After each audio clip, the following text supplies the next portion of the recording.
Welcome back to Locked On Spurs on the Locked On NBA Network. And by the way, happy Friday. This is Jeff Garcia, your host for today, Spurs writer for Ken's 5 San Antonio. And, look, it's been the topic of discussion of late, the Spurs playing in Austin. And yes, we're going to talk about that again today. But we're going to get our guest thought because he's been MIA, but it's okay. We forgive him. He needs to make money. I understand that. He's a busy man. And we're also going to be giving a recap / grade for Zach Collins as we continue looking back at the season that was, the 21-22 season. And look at Zach Collins and what he brought to the table. Who is the guy who's been MIA? I've been asking him to come on, and finally he's here. He is my colleague at Ken's 5 San Antonio. He is Casey Viera. Casey, welcome back, man. Man, I've been trying to get you back on here.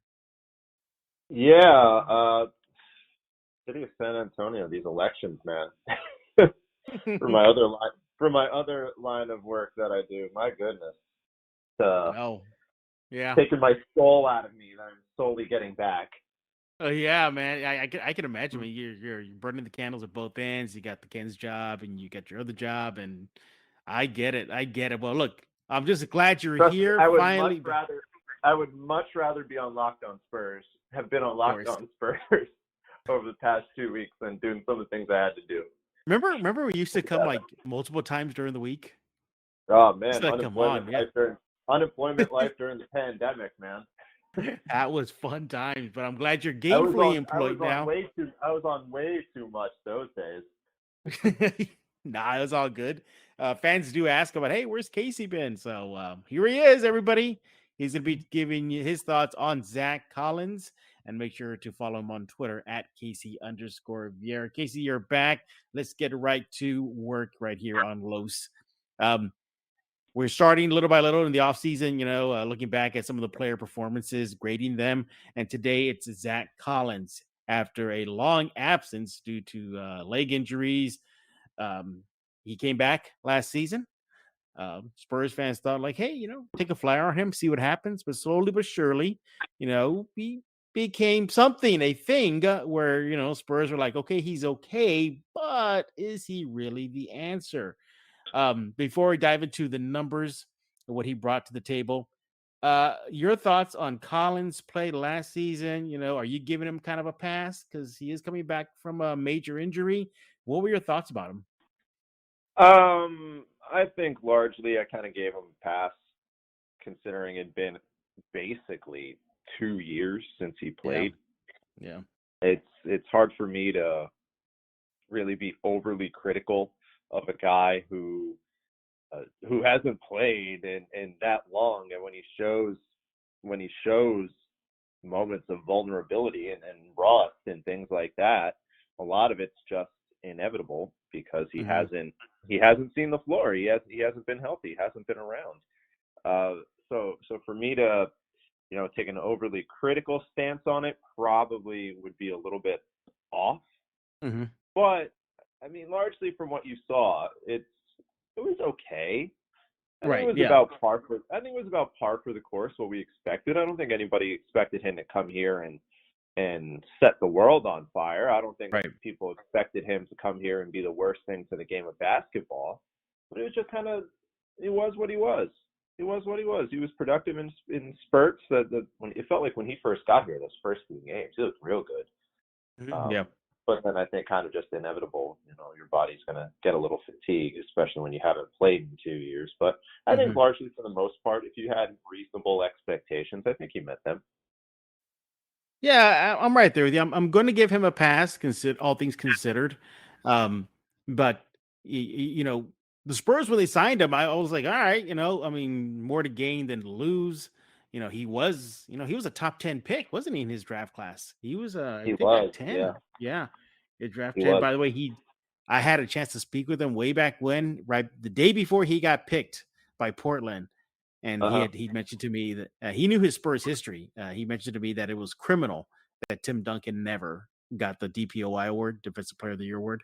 So he knew his Spurs stuff, but comes to San Antonio, does pretty good in Austin. Had a little cup of coffee with the Austin Spurs to get him going.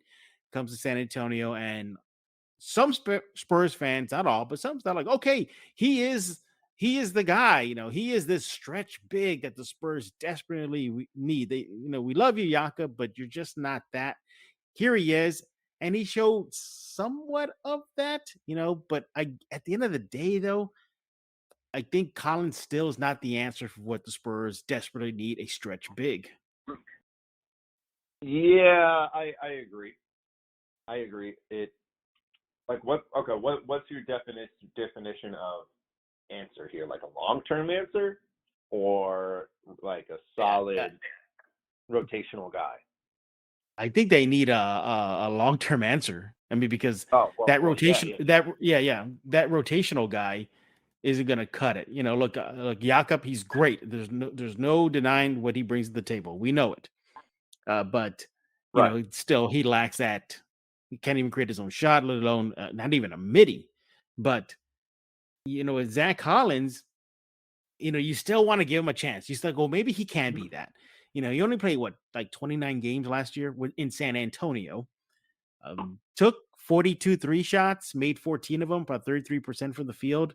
Shot 50%. Mostly of that was in the paint. It's there. It just, I don't know. Do you think the Spurs can afford to wait and see if he can be that stretch guy that they need? Yeah, I mean, I think he's on the hook for $7 million this year. Yeah. If they bring him back, it'd be $7 million. I mean, that's for one more year. That's nothing. Yeah. Why not? I say do it. Yeah. I say bring him, unless he's part of something from a deal just from a money match standpoint. I don't see any issue in bringing him back. Yeah. Obviously, he's on the hook at least for another year. There's the idea maybe you can use him as trade bait. You look at some of the numbers, and I don't say trade bait like you're bringing some guy, but like a package, part of a deal. Right. He averaged 7.7 points per game in about 18 minutes per game. Gave you about 5 rebounds. Gave you about 2 assists. Recorded 23 blocks. And we mentioned the shooting numbers there: 49% from the field and 33% from the 3 line. Again, not bad, all things considered. But another thing too, Jeff. Go ahead. When you talked about his contract, I think part of the reason the Spurs, when it comes to his contract, I think the Spurs had in mind that they were signing him for next year as opposed to this year. Because I don't think you would give a guy anything more than a vet min contract if you were just intending to make it a 1-year thing. I think they had enough faith in him to at least try him more than half a season, which they had, or however many, you said 29 games, however many games he ended up playing. So I think by that would tell me at least that they're going to bring him back, or he's at least strongly in the consideration worth bringing him back. Yeah. And look, for all, what the Spurs could have done too, and maybe they did. I actually, we're not behind the scenes, but he's a chip. He's a piece of a deal. If the Spurs don't want to get active in the offseason, you can go to a team and be like, look, he came back from a major injury. He played with us for about 29 games. Look what he did. He remained durable. And I think that's the big question. He sustained, his health in 29 games. Can he do it for a full season? To me, that's another big thing I'm looking at it as far as his future in San Antonio, Casey. Yeah, but I don't think you're going to sell a lot of people on Zach Collins, period. I don't think he's the type of guy that's going to have a whole list of suitors signed up.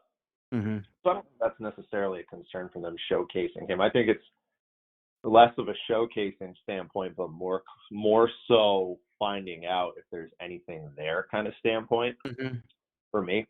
Because he's not a bad plug and play guy if you need it. If you're going in there with reasonable expectations, you're looking for a guy who can fit into a 10-man rotation, so to speak. On days you need to stretch the floor a little bit more, you throw him in there. If there's days where you're playing against a team that's a little bit smaller and he can't keep up with the guy playing the 5, shooting guard playing the 5 or whatever it is, and he's going to throw him. You can throw him on the bench. He won't get offended. Or you would at least assume he wouldn't get offended. He'd understand his you're role. assuming, yeah. Yeah, you're assuming he wouldn't get offended. But I think he's good for what he is. I think he's good for what he is. Yeah. And you know what? You know, historic, or at least through his very short NBA career so far, I mean, it's not like he's blowing up the stat sheet, even in his rookie season in 17-18 out in Portland. You know, 4.4 points per game. Fine, it's your rookie season. You know, he did take a leap in the playoffs for Portland in that season. He averaged about 7 points. But overall, you know, he's really given you somewhat about five-ish points per game in his career. About 4 rebounds per game. I mean, I think he's just been proving that he is what he is, even in the 29 games in San Antonio since 17-18 to his return in 21-22. What we saw last year out of Zach Collins has been what he has been since his arrival to the NBA, Casey. Yeah, I mean, some of it is really a lot of it is not necessarily to the fault of his own, but when he has played, it's probably not that much of it. Like you said, not much of a difference now than it was 3-4 years ago, right? You're right. No, it hasn't. All right. Yeah. So I'll go back to the 18-19 season. You know, 6.6 points per game, 4.2 rebounds. Took 121 threes that year in Portland, made 40 of them, 33%. About the same that he shot in a small sample size, 42 3 shots this year in San Antonio, made 14. So I think he is what he is. He's going to get you that. Now, the intangibles. You like that he's a dog. You like that he's, you know, he won't back down. You like that he's physical. And sometimes I think the Spurs team needs that because you see their young core. You know, they don't really have that dog in them sometimes. Zach Collins does. He's not afraid to mix it up. He's not afraid to get, you know, throw some elbows. And I think that's valuable for this team, Casey. Oh, man. You know, I was just, yeah. Well, let me complete your thought here. Yeah, that type of thing is valuable. It is, but that just goes back to that acceptance of you're a role guy, a rotational guy, and I think that's what. I mean, if I was in his shoes, I would have to accept. I would have to accept that because if he shows out this year, relatively speaking, in a good rotational role, then once it comes time to get some new money, I mean, there's a chance to get another multi-year deal there. And if I'm him, I think that's what I'm focused on doing. Sort of unrelated, but you were talking about he's a top 10 pick. Yeah, Portland's just had a rough history with these things, man, with this draft history. They went Collins at 10, then it was Malik Monk, Luke Kennard, whatever. 13 and 14 back-to-back. Donovan Mitchell, Bam Adebayo. Yeah. Portland, it's not like Sam Presti's over there or RC Buford. You know, they definitely tripped up a bit there. But you know, you mentioned the contract situation. Yeah. You know, he is playing for a new deal next season. Now, we gave him a pass, you know, last season. Should we have, I want to say big expectations, but just maybe should we be expecting more out of Collins next year? How much more? That's the thing. I don't know how much more because historically he's given you what he's given you was last year. It might be the same thing. You know, it more than likely is going to be the same 7 points per game and 4 or 5 rebounds per game. I mean, you have no reason to believe otherwise. Yeah, you don't, but you know, I mean, it's a contract year for him. You hope that he steps it up. You hope that he, you know, something, you know, adds something to his game or you know, brings more spring in his step after being out. I don't know. That's the thing. I think to me, when I think Zach Collins, I think, all right, okay, cool, he's there. That's my vibe when I think of Collins. I think that's a lot of people's vibe when it comes to Zach Collins. Yeah, it's like, oh, he's there, and then when he's on the bench, it's like, man, that dude knows how to dress. Who is that dude right there? The only person I've seen put him to shame in the fashion department is some guy named Casey Viera. Casey is a very snazzy dresser. Come on. I see you on TV. I see you on TV with those suits on. Part of the gig, man. Part of the gig. I just have to try and look like I belong, and that's still debatable. We're talking with Casey Viera right here on Locked On Spurs, and we're looking back at Zach Collins' comeback season with the Spurs last season, excuse me. What to expect out of him next season and more. Yeah, I'm not expecting too much out of him at the end of the day. I think he's just going to be, he is who he is. If the Spurs want to use him as sort of package deal this offseason or ahead of the trade deadline, I mean, not like it's going to break the Spurs season. I don't see it like that.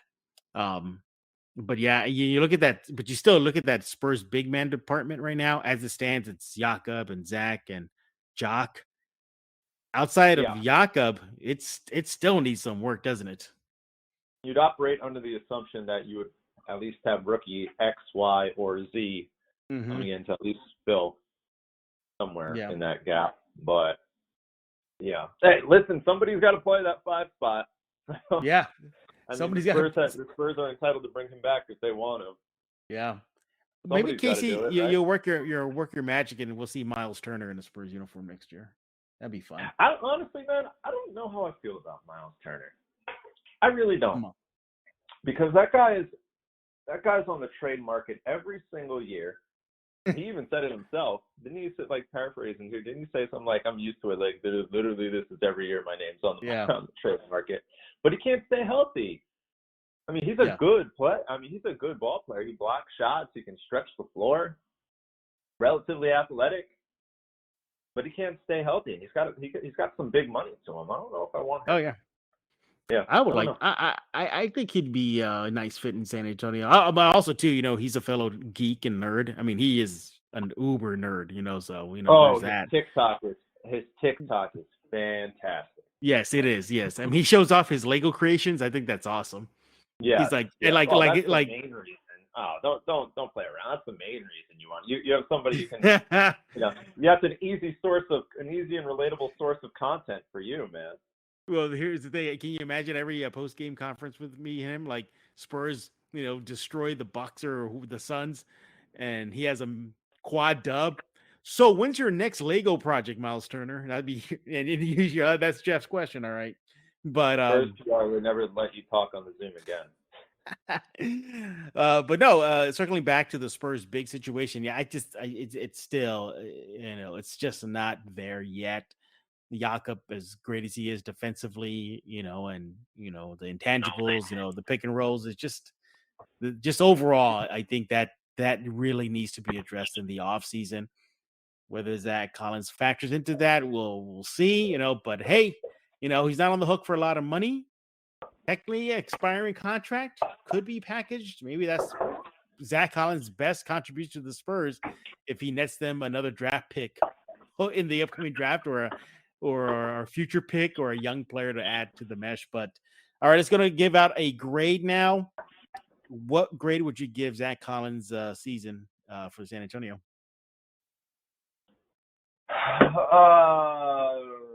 Probably a B. Probably. I mean, if you have the tempered expectations, that really depends. If you're having it, I would go a B or an incomplete. Probably more so a B. I think he played enough to at least give. He played enough to at least give you enough of an idea of what he is. Right. And if your expectations were kind of a average, not necessarily overly athletic big guy who can stretch the floor a little bit, that's kind of what he was. So exactly, I mean, he played the part. Yeah, I'd say probably a B. I'm right there with you. I'm going to give him a B as well. He pretty much played as he's been playing throughout his NBA career. He's, what really bumped it up for me is he stayed healthy. I was like, every time he fell or landed wrong or looked awkward, I was like, oh no, here we go again. It was every time he did that. It wasn't the Anthony Davis whenever he hits the floor. Because Anthony Davis tells every injury the same way, so you don't know what it is. I have a niece who's 4 years old. And I made this comparison. Her dad, my brother-in-law, is a big basketball fan. And I said, when she falls down, when she gets hurt, she sells everything the same way. She could trip over her feet, barely scrape her knee, and you would have thought her leg got blown off or something like that. But then, like, she'll do something that actually hurt, and it warrants the same reaction. So you don't know. You don't know. How bad is it? It's all over the place. That's Anthony Davis. Anthony Davis gets hurt, he goes down. You're like, oh my God, he's hurt again. Here we But then go he again. springs back up. But then he goes out there and he sprains the ever living what out of his ankle, and then you don't know. It's like, oh, okay, well, this is Anthony being Anthony, and then you don't see him for a month and a half. Yeah, exactly. So, Those anyways, mystery injuries. Yeah. Yes. All right. So yeah, we're giving him a B for the season. What do you want to give Zach Collins last year, his comeback season? Let Casey know on Twitter at Casey_Viera. Let me know, Jeff G Spurs Zone on Twitter. Hey, summer is coming, and with summer, you're gonna need some food on the go. That's where Built Bar comes in. Built Bar are the perfect snack to take with you on family vacations. Throw them in your bag, your kid's backpack. Just make sure everyone has a bar so you are fueled for your summer adventures. The best thing about Built Bars, they're healthy and delicious. No more sacrificing delicious food for health. With Built Bar, you can have both. It's easy, and all you got to do is go to built.com and order right now. They have a new puff style brand bar, which is basically a marshmallow infused protein bar. Everybody's going crazy for them. You will too. They come in a churro flavor. They're only 140 calories. You're going to want to get your hands on a box of these puffs. And look, it's not just puff they got there. They got a variety of flavors from mint chocolate, peanut butter. The list goes on and on. They make sure that there's something for everyone. And most Built Bars contain 130 calories, 4 grams of sugar, 4 net carbs, 17 grams of protein. You don't want a candy bar, which has about 240 calories. Get that out of your system. Go to built.com right now. See all your favorites. Banana cream pie is also on the list. Raspberries on the list. There's so much you can choose from at built.com. All delicious. New flavors coming out all the time. Go to built.com. Use promo code LOCK15 for 15% off your order. Use promo code LOCK15 for 15% off at built.com. We're back with Casey Viera right here on Locked On Spurs. And now we're going to get his thoughts on that big news that came out recently regarding the Spurs seeking to play more home games, but away from San Antonio. Casey, you had some time to digest it. You've heard what the Spurs say. No, it's about expanding our fan base and our reach. Hear what the Bexar County Commissioners Court had to say is, what are you guys up to, basically? I mean, that's what they told him. What's going on here? You bum rush this on the day of, what is going on? You don't give us a draft. Judge Wolf out in San Antonio summed it up nicely at the end when he said, like, everybody's divided on what the H are you doing here. So, Casey, what did you think about the recent big news? Is it much to do about nothing? Should fans come off the ledge and stop thinking relocation to Austin? Just what do you think is happening here? What the H are they doing here? That's that's what I'm thinking. I mean, initially when it came out, when the first report came out the day before they sat down with Judge Wolf, I was like, man, this is more of what we've heard, blah, blah, blah. They want to keep playing in Austin. This is kind of what we expected. UT's got a fancy new basketball arena out there. This is a better alternative for setting the team away for a month for the rodeo. Just ship them up to Austin a couple games. I'm thinking, okay, it's more than that. And then it's not anything more than that. And then the next day, they're talking to Judge Wolf, and Wolf just pretty much calls them out saying, you guys are up to something. You guys are up to something. And that's when kind of my whole outlook on everything changed. Because for me at that moment, that turned from people speculating to there's actual smoke that might lead to fire. Because if elected officials, people in positions of power in town, that was the first time that they have showed that they're kind of like a lot of us. They're kind of like a lot of us watching from the outside, that they don't know what's going on either. This goes from a bunch of goons on Twitter like us and people talking on podcasts like us, acting like we have all the answers. Well, the people who matter, they're not getting the answers neither. So now it's like, okay, what's the deal here? What's the deal here? And for me, after they went to court with them, whatever day it was earlier this week, Mm-hmm. and they had that conversation, and Judge Wolf said all those things. That was honestly the first time in all this I started becoming a little bit concerned. Mm-hmm. And I'm not really anything that they're saying in terms of, our long-term goal is to keep the teams in San Antonio, Right. whatever. Yeah. Whatever. That's what everyone, that's famous last words for every team that ends up relocating. Yeah. Ask the Sonic fans out in Seattle. Right. Houston Oilers, and Mm-hmm. I'm sure when the Cleveland Browns bounced the first time, I'm sure that's what they were hearing as well. And next thing you know, they wake up the next day and they're all heading to Baltimore. So Literally. it's literally, Yeah. and they're heading to Baltimore. So that this past week really did nothing to instill any confidence in me that this is not going to happen, or this is not going to happen. Now it almost feels somewhat inevitable, unfortunately. And I guess the thing for me at this point is I'm just thinking, I hope it's Austin. I hope it's Austin, because I feel like they're going to move now unless something suddenly changes. But I hope it's Austin, and I hope it's not Vegas, because I feel like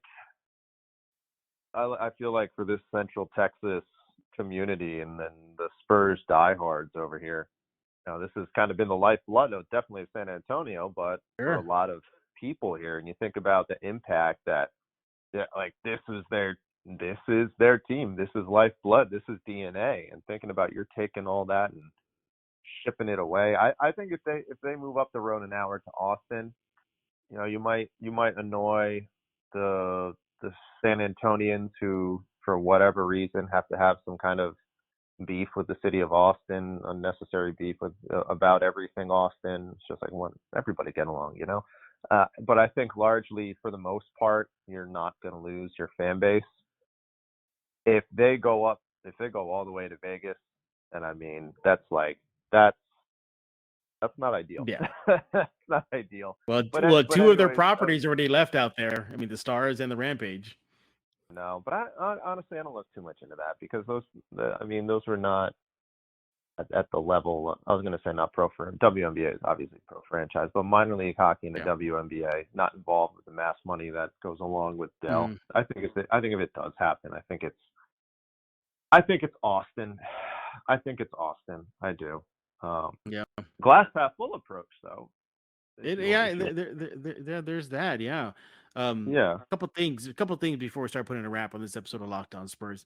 For me, what got me, my takeaways were this, because I was, watching the session when the Spurs attorney was there and the panel, the commissioners were there, is when Wolf says, you could have been playing in Austin for years now, and our contract allows you to play 2 games anywhere you like. And I think one of them mentioned, like, if you wanted to go play in Dallas, you could have done that. Oh, there's nothing we could have done to stop you. And all this time, they never do. Then all of a sudden, now they're like, oh, we want to play in Austin. Either A, they didn't read their contract, or B, as you said, like, something's up, what's going on here. If you wanted to increase your footprint in Austin, and by the way, this is nothing new as far as them increasing the fan base out of Austin. They have done this for years. So to the Spurs, point, if you will, giving them the credit too. They've been trying to attract Austin fans for years now via ride shares, helicopter rides, putting their G League team there, having the Austin Spurs play a game in San Antonio, sending some of the players up there for appearances. This is nothing new. Yeah, for a long time they've been doing this. Okay, but why haven't they ever taken up on that? Those 2 free games they could have played in Austin. Now they bring up Austin. So that threw me off. Second thing was, okay, fine. It was, one of the councilmen, Justin Rodriguez, he did say to the San Antonio Sports Star that the reason why Buford wasn't there was because he's in Australia with his son. because his son's team is in the Australian basketball finals, and he just went there to support. Right. But where was Holt? Where was Holt Jr.? Mhm. It's a big, And hey, it's a big meeting. well, Why aren't you there? yeah. And another thing too, why don't you just wait till RC comes back? Yeah, yeah. The overriding sentiment is still the yeah, same. yeah. Or they could have just asked for a motion to reset or something like that. Can we just delay this a few more days until RC gets back? Thank you for saying that. I'm sorry. Go ahead. No, it's fine. But those are two things that got me kind of like, all right, well, if I get you when he said, "What the hell are y'all guys doing? What the heck are you doing here?" Credit to Wolf too. He said he wants time for the Spurs fans to chime in once. And here's the other thing too, Casey. They didn't have a draft presentation for the Spurs, something on paper to describe what they're trying to do. And even Wolf called him out saying, "You just showed up. We didn't know, we weren't aware of this. It just happened to be on our agenda, and here you are." I think they thought they could go in there and just get it rubber stamped. I really believe that's what they thought was going to happen. Probably. Or something more diabolical, but we'll discuss that in just a few seconds. BetOnline.net is your number one source for all your betting stats and sports info. Find all the latest sports developments, league reviews, and news, including this year's basketball playoffs, Major League Baseball, and the weekend's run to the Roses at the Kentucky Derby, which is back. BetOnline is your continuous source for all your sporting wagering information, from live betting, playoffs, esports, and much, much more. You can even bet if Popovich will be back next season on the sidelines. It's there at BetOnline. Head to the website today. Use your mobile device to learn more about the trends and action. BetOnline, where the game starts. All right, we're back with Casey Viera. Going to wrap up this episode of Locked On Spurs. Kind of give a little final thoughts on this Spurs plan to play more games outside of San Antonio. Yeah, I think it's just the Austin thing, Casey, that's really rubbing the fan base and the community and even the Bexar County commissioners the wrong way. A 3-2 vote, as Wolf said, is not a good sign for San Antonio Spurs. They should see that as, the community is kind of looking at you a little side-eyed, huh, Casey? Oh, very much so. Yeah. Very, very much so. And I think a lot of fans, San Antonians, Central Texans, people not in Austin, San Antonio advocates, if you will. Mm-hmm. I think that a lot of them probably had the same feeling. I don't want to speak for everyone, but the same feeling that I did was the fact that for so long, this just felt like just chatter, hearsay, speculating. It's like, oh, Michael Dell, that means they're moving to Austin entirely. It's like, okay, you know what? Take the tinfoil hat off. Let's just wait till we see what's up here. Come on, guys. But now it feels like there's actually a little bit of a fire here. Mm-hmm. My thing is with it is you talked about how the Spurs for so long have been trying to win over the Austin market, literally like flying people out there. Yeah, that's what they're doing. Yeah. So literally to that degree. And for the most part, it hasn't clicked. I go to Austin maybe one weekend a month or so. And I don't think, honest to God, I don't think I have ever seen one person wearing an article of Spurs apparel walking down the street. I also hear that their MLS team, the team that they snaked away from San Antonio, is not. They don't get a lot of support out of the fan base. Oh no! It's the opposite. They do. Oh, they do? Okay. Yeah, Austin FC's been spectacular. But here's the thing, though, with Austin FC, soccer is one of those niche, funky sports that succeeds in funky cities like that. And what's Austin's big catchphrase? Keep Austin weird. Yeah. Keep Austin weird. Well, what's a weird sport that fits a niche market? Soccer, MLS. Put it in a brand new building, beautiful building, create a good experience. Not to mention the team is pretty good. I've been out there. I've been out there, and the team is pretty good itself this year. They're winning. I mean, it's catching on great. It fits that.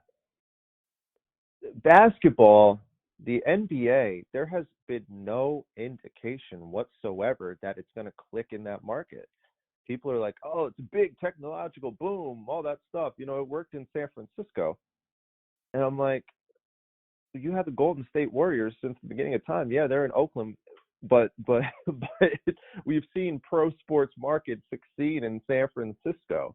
We've seen the Warriors have an impact on the city of San Francisco. There is at least indication that they care.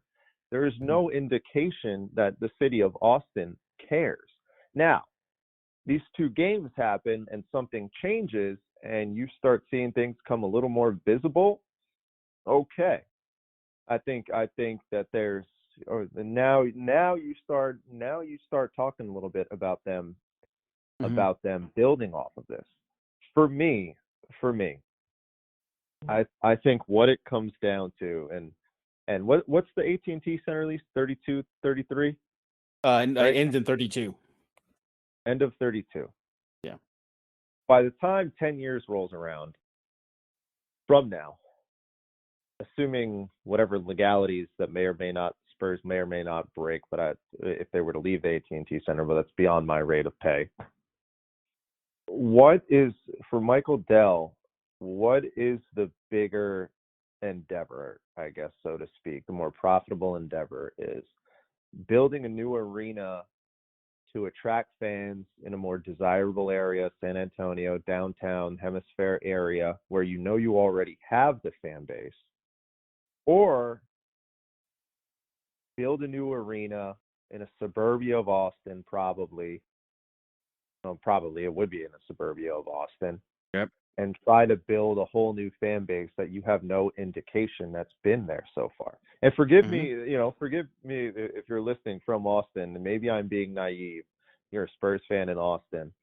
But all I'm saying is from my experience there, going to that city, I have not seen the turnout from Austin fans.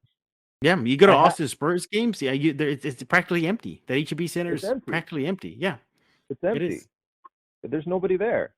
Yeah, there's nobody there, and right. I think that's ultimately what it probably will come down to. What's the bigger financial gain? Trying to sell a new market on a pro sports team, or trying to continue to, give the build on what you have here in San Antonio. Not to mention, dude, San Antonio's blowing up anyways because people can't afford to live in Austin anymore, so they're moving on. They need to move down south. Yeah, so and here's the thing too. Been on the upswing too. Yeah, look, I don't think the Spurs are leaving anytime soon. I don't. The only thing that I'm worried about again is how they approach the commissioner's court initially, and then two, is this relocation shopping? Is this testing the waters? Is this kind of like, what happens if we try a new market on the slick without moving? You can't tell me whatever penalties the Spurs face if they decided to drop the bomb on the city and say, "No, we're going to Austin or Vegas." You can't tell me that Dell can afford those penalties. I mean, he'd be like, "Oh, how much is it? Oh, it's a drop in the bucket. Here you go, Spurs. Pay San Antonio the penalties. We out." Right.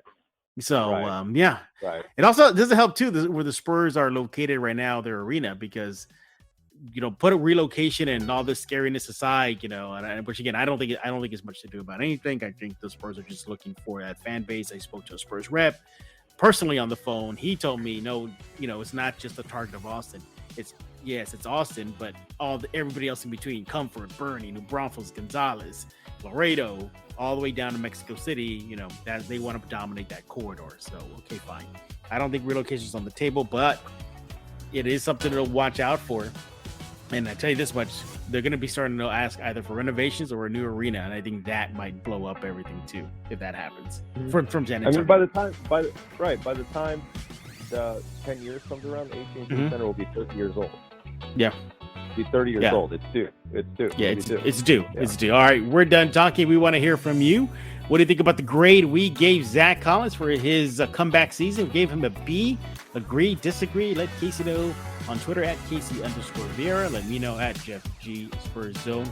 Make sure to check out Casey now on Thursday through Sunday now, right? You're entering the sports? Yes, sir. Yes, sir. Check him out on Ken's 5 TV. Thursday through Sunday. He's holding it down for us on the sports side, on the television side, that is. And we thank you for making Locked On Spurs your first listen each and every day. Subscribe to Locked On Spurs wherever you get your favorite podcast. We're now on YouTube. Thank you for pumping up those YouTube numbers. We appreciate it. So for Casey Viera, I am Jeff Garcia. We're going to put a lock on this episode of Locked On Spurs.